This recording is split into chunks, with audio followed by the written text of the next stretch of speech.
नमस्कार, फाइटर समाचार में आपका स्वागत है। पेश आज 19 नवंबर शनिवार सुबह 6 बजे राजस्थान की खास खबरें। भारत जोड़ो यात्रा के मध्य प्रदेश आने से पहले राहुल गांधी के नाम से धमकी भरी चिट्ठी मिलने से हड़कंप मच गया है। चिट्ठी में कांग्रेस नेता को बम से उड़ाने की धमकी दी गई है। इंदौर पुलिस अब इस मामले की जांच में जुट गई है। वायनाड से कांग्रेस सांसद राहुल गांधी को बम से उड़ाने का एक पत्र इंदौर में मिला है। पता चला कि धमकी भरा पत्र शुक्रवार को एक मिठाई की दुकान के बाहर एक अज्ञात शख्स छोड़ गया था। पुलिस आसपास लगे सीसीटीवी फुटेज के आधार पर आरोपी की तलाश में जुट गई है। दरअसल चिट्ठी में भारत जोड़ो यात्रा के इंदौर पहुंचने पर राहुल गांधी को बम से उड़ाने की धमकी दी गई है। पुलिस ने बताया है कि अज्ञात शख्स के खिलाफ धारा 507 के तहत मामला दर्ज कर जांच शुरू कर दी गई है। भारत और न्यूजीलैंड के बीच 3 मैचों की T20 सीरीज का पहला T20 रद्द कर दिया गया है। बारिश की वजह से यह फैसला लिया गया है। अब दोनों टीमों के बीच दूसरा मैच 20 नवंबर को माउंट माउंगानुई में खेला जाएगा। बारिश की वजह से टॉस भी नहीं हो सका था। ऐसे में अंपायर्स ने मैच को रद्द करने का फैसला लिया। स्थानीय मौसम विभाग के मुताबिक अगले 4-5 घंटे तक बारिश रुकने की कोई संभावना नहीं थी। हालांकि कट ऑफ टाइम से पहले ही यह फैसला लिया गया है। कट ऑफ टाइम भारतीय समयानुसार 2:16 था। वहीं सुबह 11:30 बजे टॉस होना था, जो कि नहीं हो सका। मैच दोपहर 12 बजे शुरू होना था, लेकिन वह भी नहीं हो सका। अब भारत और न्यूजीलैंड की टीम 20 नवंबर को सीरीज के दूसरे T20 में आमने सामने आएंगी।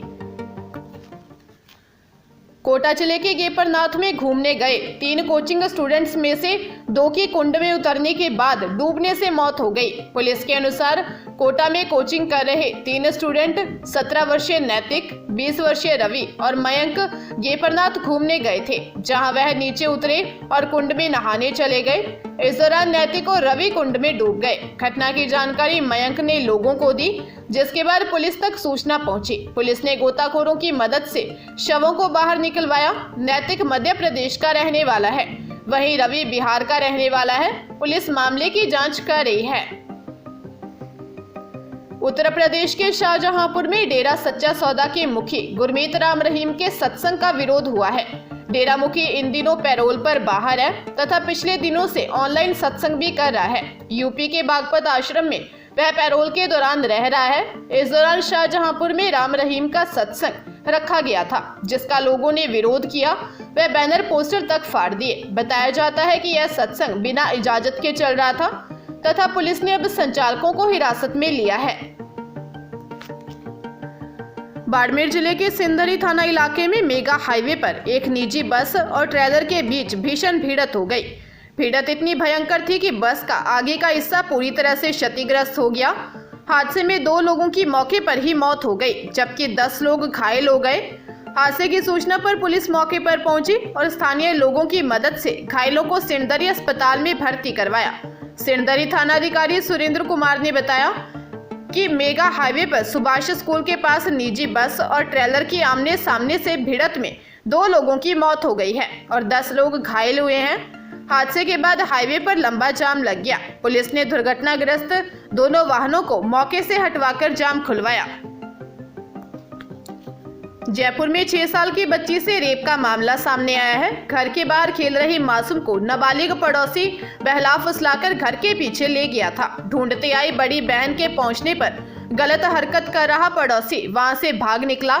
जयसिंहपुरा खोर थाने में पीड़िता की 30 वर्षीय मां ने FIR दर्ज करवाई है। महिला ने रिपोर्ट में बताया कि आरोपी 15 वर्षीय किशोर उनके पड़ोस में रहता है। उसकी 6 वर्षीय बेटी घर के बाहर खेल रही थी। मासूम को अकेला देखकर आरोपी पड़ोसी बच्ची को बहला फुसलाकर घर के पीछे की साइड में ले गया। वहां उसके साथ गलत हरकत करने लगा। बड़ी बहन छोटी बहन को ढूंढते हुए पहुंची तो नाबालिग पड़ोसी को गलत हरकत करते देखा। पुलिस ने पीड़ित बच्ची से जानकारी ली। मौका नक्शा बनाने के साथ ही पुलिस आगे की कार्रवाई कर रही है। भरतपुर में एक व्यक्ति ने 2 लड़कों की पोस्ट ऑफिस में नौकरी लगवाने के नाम पर 16,19,000 रुपए की ठगी कर ली। शिकायत दर्ज होने के बाद पुलिस ने आरोपी को गिरफ्तार कर लिया है। आरोपी ने युवकों के परिजनों को बताया था कि उसकी अधिकारियों से पहचान है, वह उनके बच्चों की नौकरी लगवा देगा। गांधीनगर निवासी शिव कुमार ने अटलबंद थाने में दी शिकायत में बताया कि उसके 2 लड़कों की पोस्ट ऑफिस में नौकरी लगवाने के नाम पर राधे नाम के व्यक्ति ने 16,19,000 रुपये की ठगी कर ली। राधे सवाईमाधोपुर के बड़ौली गांव का रहने वाला है। शिव कुमार राधे के झांसे में आ गया और उसने कई किश्तों में राधे को 16,19,000 रुपये दे दिए। बाद में आरोपी ने फोन भी उठाना बंद कर दिया। शिकायत के बाद पुलिस ने आरोपी को गिरफ्तार कर लिया। जयपुर से बड़ी खबर सामने आई है। सीवर प्लांट में लीकेज ठीक करने के दौरान बड़ा हादसा हुआ है। लीकेज ठीक करने के लिए प्लांट में उतरे 2 मजदूरों पर मलबा और मिट्टी डह गई और वे करीब 40 से 50 फीट नीचे दब गए। सिविल डिफेंस की टीम ने 1 घंटे की मशक्कत के बाद एक मजदूर को अचेत हालत में निकाला है और उसके 1 घंटे बाद दूसरे मजदूर को अचेत हालत में बाहर निकाला जा सका। मौके पर पहुंची पुलिस ने बताया कि गजाधरपुरा गांव में सीवर ट्रीटमेंट प्लांट में लीकेज को ठीक करने का काम चल रहा था। 3 मजदूर काम कर रहे थे, उनमें से 2 अंदर थे और 1 बाहर काम कर रहा था। अचानक मिट्टी और मलबा ढह गया और 2 मजदूर नीचे ही दब गए। पुलिस ने फिलहाल मौके पर काम बंद कर दिया है। पूरे घटनाक्रम की जांच पड़ताल की जा रही है। हादसे में 25 साल के सनी और 25 साल के विनोद की मौत हो गई है। 20 साल के रवि की हालत गंभीर बनी हुई है।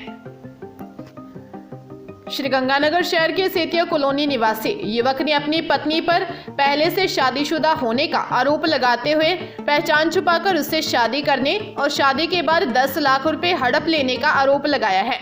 सेतिया कॉलोनी के आशीष ने दर्ज करवाए मुकदमे में बताया कि उसकी शादी 13 दिसंबर 2015 को प्रेम नगर की चेतना से हुई थी। चेतना के परिवार के लोगों ने उस समय उसके पहले से शादीशुदा होने की बात छुपाई और उसकी शादी करवा दी। शादी के बाद दोनों उत्तर प्रदेश के नोएडा में रहने लगे।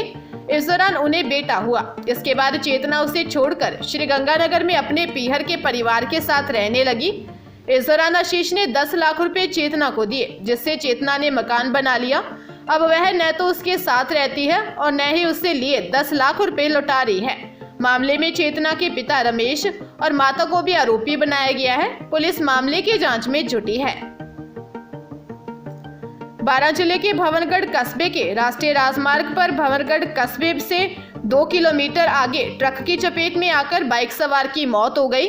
मृतक का नाम मुकेश नागर बताया जा रहा है। दरअसल सुबह घर से बाइक पर खेत जा रहे 30 वर्षीय मुकेश नागर माइनर नंबर 2 के पास ट्रक व ट्रैक्टर ट्रॉली की चपेट में आकर मारा गया। सूचना के बाद मौके पर पहुंची पुलिस ने मृतक को उप सरपंच घनश्याम और शिवराज नागर की मदद से राजकीय चिकित्सालय की मोर्चरी में पहुंचाया।